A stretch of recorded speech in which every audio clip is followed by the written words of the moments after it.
volviendo con el tema los fundamentos de la familia. Continuando con el tema sobre los fundamentos de la familia, en esta oportunidad voy a enfocar los ataques que está teniendo la familia frente a una sociedad como la que estamos viviendo. Y es una sociedad que, como decía en el tema pasado, que está enferma. Y es porque la familia en su mayoría está enferma. Está tambaleante los hogares en su gran mayoría. Nuestros hijos son meros números de puertas para afuera. Aunque en nuestras casas nuestros hijos son el tesoro más valuable que tenemos, no los ve así la sociedad. ¿Qué es lo que ven? ¿Qué tanto le importa realmente a la sociedad una persona? ¿Cuánto vale la vida suya y la mía y la de nuestros hijos en términos de la sociedad? Desde el punto de vista espiritual y moral sabemos que nuestra vida, la vida humana, tiene un valor incalculable. Es lo más preciado del ser humano, realmente lo social, los valores y lo espiritual. Pero ¿cuánto valemos para la sociedad en su conjunto? Este es otro tema. En términos económicos se nos llama capital humano. En términos económicos toman como el factor principal el aporte que una persona hace a la sociedad en lo económico, y también toman en cuenta la esperanza de vida de una persona. Esto es un factor importante para establecer su capital humano. La esperanza de vida nos referimos es a lo que la persona va a vivir. Es cuánto se espera que viva una persona en un contexto social determinado, como por ejemplo cuando va a una empresa o cuando va a adquirir un seguro de vida. Allí evalúan bajo exámenes médicos cuánto es el promedio de vida de una persona, y esto es lo que vale. Pero realmente tenemos que enseñarle a nuestros hijos que no es ese el valor que realmente tienen. Preparar a nuestros hijos bajo la cultura del reino de Dios es importantísimo, porque allí es donde van a aprender que tienen que no hacerle mucho caso a los términos de la sociedad, a lo que la sociedad enseña y a lo que la sociedad evalúa, porque esto es una sociedad materialista que muchas veces es injusta, y de eso es lo que estamos rodeados. En la sociedad en la que vivimos, el tema de los valores ha ido perdiendo importancia debido a que se le está dando valor a otras cosas como el dinero, la posición, el nivel educativo, que ciertamente son importantes, pero no son la base de una vida, de una familia, de una empresa, de un país, aunque nos quieran hacer creer que eso es lo más valioso, porque si vemos familias que se desintegran, todo el capital que tenían no les sirve de nada. Entonces, ¿de qué sirve todo esto? Los medios de comunicación y la sociedad en general nos venden la idea de que la persona vale por lo que tiene. Una persona es mejor dependiendo de la marca del carro que tiene, de la ropa que viste, del dinero que traiga en su bolsillo o tenga en su cuenta, de la vivienda. Y todo esto, de hecho, lo clasifican por estratos sociales. Y hablando de estratos, hay gente que vive en un estrato que no le corresponde. Muchas veces aparentan que son de un estrato de por allá alto. Y una estadística arrojó de que solo el 15% del estrato social de clase media, solo el 15% tiene los recursos para vivir en ese lugar. Los demás pagan alquileres o viven en situaciones económicas muy limitadas, incluso endeudados para poderse sostener viviendo en un lugar como ese.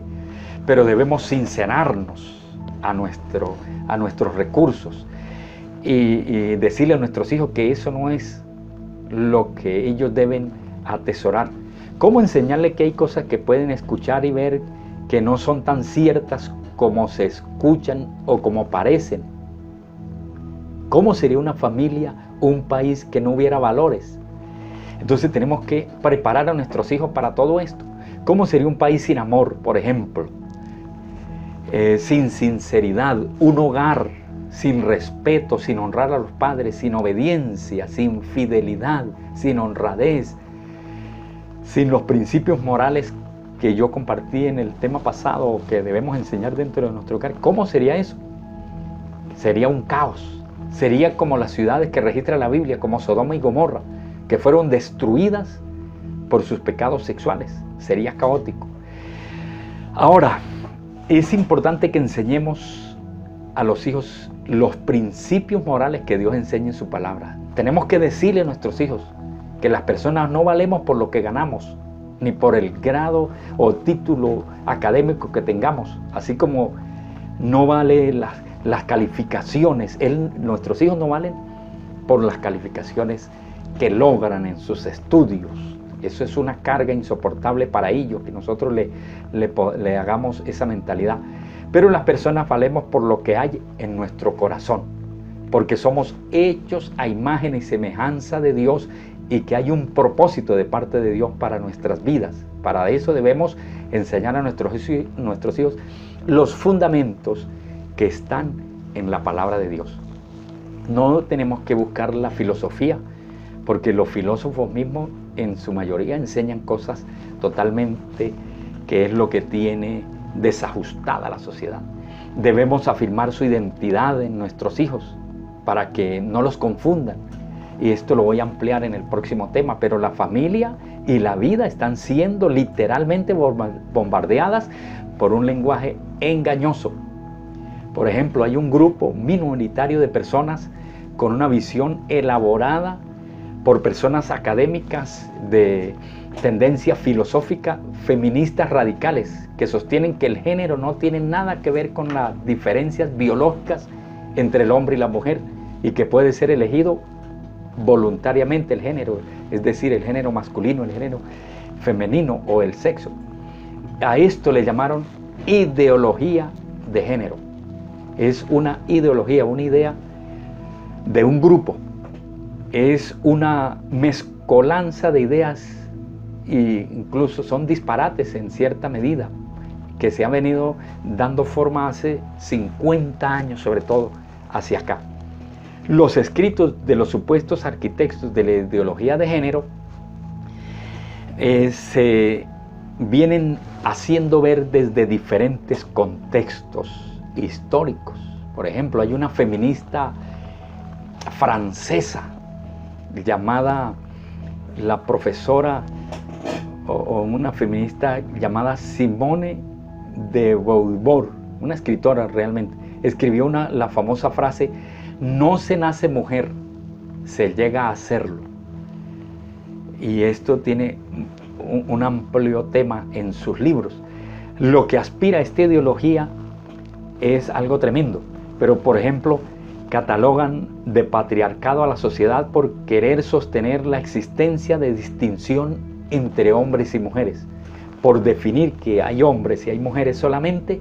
Entonces señalan a la sociedad, a este argumento, como algo de patriarcado, buscando convencer de que la atracción por el sexo opuesto es solo un acondicionamiento social y que el deseo sexual se puede orientar hacia cualquier lado. Pero los biólogos de género defienden que el ser humano nace sexualmente neutral y que luego es socializado en hombre o mujer. Los ideólogos de género defienden que el ser humano nace sexualmente neutral. Los ideólogos, ellos se refieren a los que tienen estas ideas. Dicen que el ser humano nace sexualmente neutral. ¿Qué significa esto? Que el hombre o la mujer es así porque le infunden que sea así. Luego voy a tratar un poquito sobre lo que dice la ONU al respecto, o lo que todos estos grupos hicieron pronunciamiento en la ONU. Pero para la ideología de género, un niño es un niño porque su padre le da el juguete para eso, le induce desde niño para que sea varón, le ha puesto nombre de niño y le trata como un niño. Lo que hay que hacer es dejarle en libertad, dicen ellos, que el niño o la niña elijan qué ser, las dos cosas o ninguna, es decir, hombre, mujer o ninguna de ellas, y que con el tiempo pueda también cambiar de idea. Esta imposición del género rechaza que a las niñas se les regalen libros o juguetes de niña y así al varón, jugueticos de varón, para que ellos libremente no se les induzca, sino que elijan el sexo que ellos quieran. Esto es con la intención de derribar cualquier concepto que estorpezca sus caprichos. La ideología de género rechaza que se considere familia al estereotipo de papá y mamá. O sea, que no se le llame familia solo al papá y a la mamá junto con los hijos, el entorno familiar. Ahora, esta semana hice un experimento, llamé a varios padres y madres, alrededor de 10 personas, padres, hombres y mujeres, y les pregunté cómo criaron a sus hijos, cómo logró que la hembra fuera hembra o mujer y el varón fuera hombre, que si tuvieron que bregar para esto, convencerlos desde niños, y a ellos les parecía extraña la pregunta. Entonces le dije, bueno, lo que pasa es que voy a tocar este tema el domingo y quisiera saber cómo hizo usted para que su hijo varón fuera un varón y su hija hembra fuera una mujer. Y ellos sencillamente me dijeron, no, ellos crecieron con naturalidad en su ambiente. Y lo único que me decían era que los advirtieron que no se dejaran tocar y todo lo demás, pero no tuvieron ningún inconveniente en que esto fuera así como un proceso natural dentro del seno de la familia. Esto lo hice como para traerlo a referencia, pero no era necesario. Toda persona racional sabe que esto es así. Ahora, nunca se me había ocurrido hacer este tipo de preguntas, pero para los ideólogos de género, para los que tienen estas ideas, hombre, marido o mujer, esposa, deben ser reemplazados por el indefinido pareja. O sea, ellos dicen, no hay que decirle esposo o esposa, sino pareja a dos personas que se unen en matrimonio o en concubinato, y sus componentes pueden ser de cualquier sexo, dicen ellos, sin importar las necesidades reales y comprobables de un niño para su sano crecimiento psíquico y emocional. Las personas homosexuales con las que yo he tratado como pastor durante más de 15 años pastoreando, normalmente consideran que es un problema lo que tienen, y los padres de esos jóvenes homosexuales normalmente no están de acuerdo con esta posición, y ellos llegaron a ese punto o a esa condición porque fue por un problema generado en la niñez, ya sea abuso sexual o de otra índole. Hubo una confusión en la identidad y cayeron en estas cosas, pero los hemos ayudado y los amamos con el amor de Dios. No hay rechazo. Tocamos estos temas porque hay que aclararle a una siguiente generación, y las personas que ven este tipo de posición no deberían ofenderse, porque lo que queremos es sencillamente traer el diseño original nuevamente, que se está deteriorando y está siendo atacado. Esto se ha convertido en un virus. La ideología de género es un sistema anticientífico que sostiene que las diferencias entre el hombre y la mujer son unas construcciones culturales y convencionales hechas según los roles y modelos que cada sociedad le asigna a los sexos. Es decir, que el sexo de hombre y mujer es porque la sociedad se lo infunde, no porque ellos nacieran y quieran desarrollarse naturalmente de esta manera. Pero la ciencia demuestra que las diferencias son bien considerables. Los científicos dicen que las diferencias anatómicas del cuerpo del hombre y de la mujer, y las diferencias biológicas, como sabemos, por ejemplo, que la mujer tiene 2 cromosomas X. Dicen los científicos que el hombre tiene un cromosoma X y un cromosoma Y. La mujer es XX y el hombre es XY en términos de cromosomas, que generará, entre otras cosas, una síntesis diferenciada de proteínas y hormonas. Esto es argumento científico. Debemos advertirle también a nuestros hijos no solo la parte científica y natural que está en ellos, por las cuales Dios los diseñó, sino lo que plantean ahora los líderes de las naciones.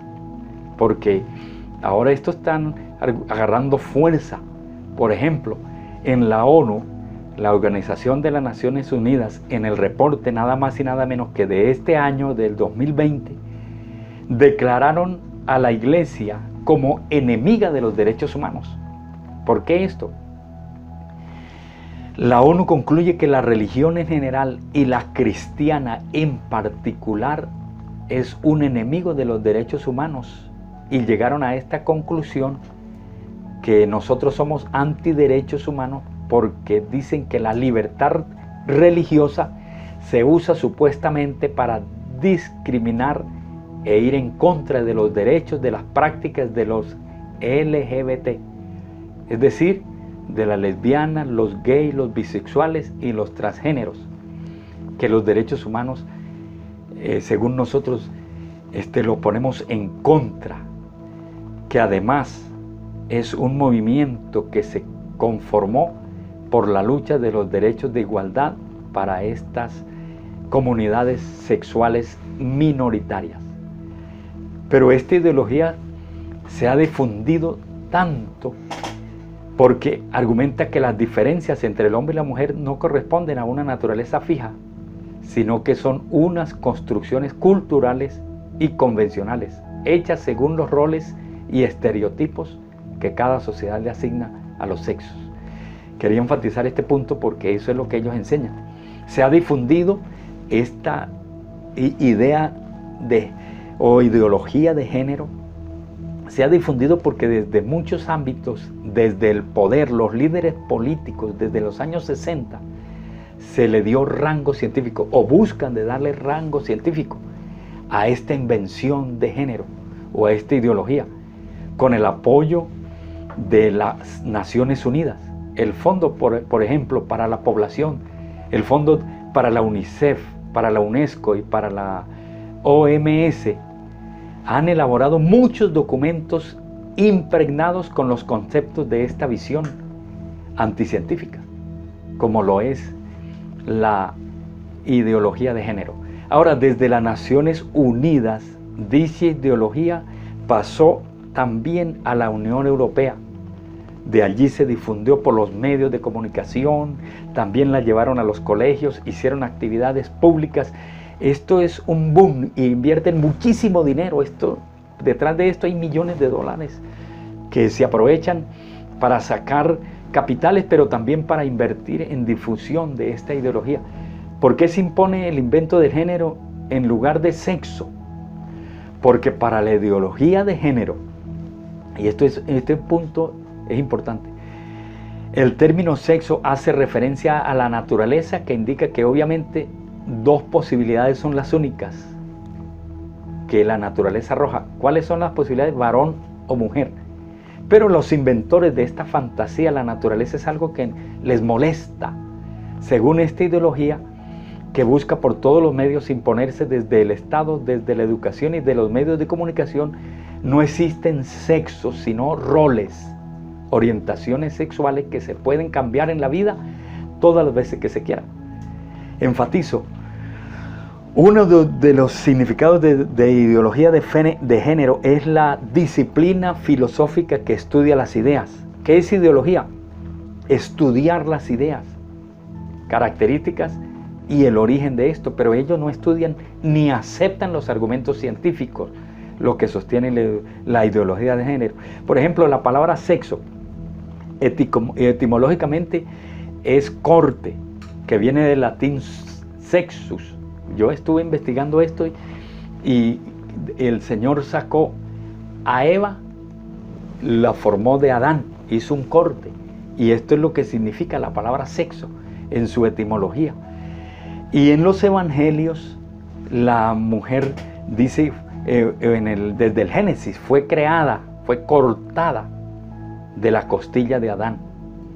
Y estudiamos esto a fondo, vamos a concluir que realmente la mujer y el hombre es lo que tiene sentido, porque incluso la ciencia lo afirma allí. ¿Cuándo se lanzó al mundo esta ideología? Este virus fue promovido en el año 1995 en la Cuarta Conferencia Mundial de las Naciones Unidas sobre la Mujer en Pekín, China, en 1995. Esto es bueno indagarlo un poco. Los inquieto a los padres que indaguen para que informen a sus hijos y que motiven a sus hijos a indagar estos temas. ¿Cuántos géneros hay para la ideología de género? No solamente el hombre y la mujer, el sexo masculino y femenino.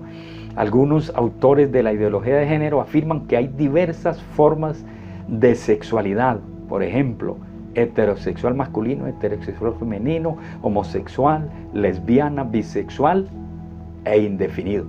Se habla de 5 géneros o 5 sexos. Otros, en cambio, dicen que no hay ninguno. Se trata de llegar a una situación sin sexos fijos, donde cada uno puede elegir a su gusto, por el tiempo que quiera, el rol que más le guste. Es por eso que rechazan los términos hombre y mujer para priorizar la palabra más genérica como una para vaciar de contenido y trastocar el lenguaje que se refiera a lo natural. Bueno, así están las cosas, pero Génesis 1:27 dice: y creó Dios al hombre a su imagen, a imagen de Dios lo creó, varón y hembra los creó. Todo nuestro ser está diseñado para reflejar la imagen de Dios. Somos reflejos de la gloria de Dios. Nuestro raciocinio, nuestra creatividad, todo esto refleja la gloria del Señor, la imagen de Dios. El poder de comunicarnos, autodeterminación, indica la imagen de Dios. Tenemos la capacidad de reflejar su carácter en nuestro amor, paciencia, perdón, bondad, fidelidad. Entonces, nosotros somos diseño de Dios. No nos dejemos mover de ese principio. Ahora, ya la generación actual está definida.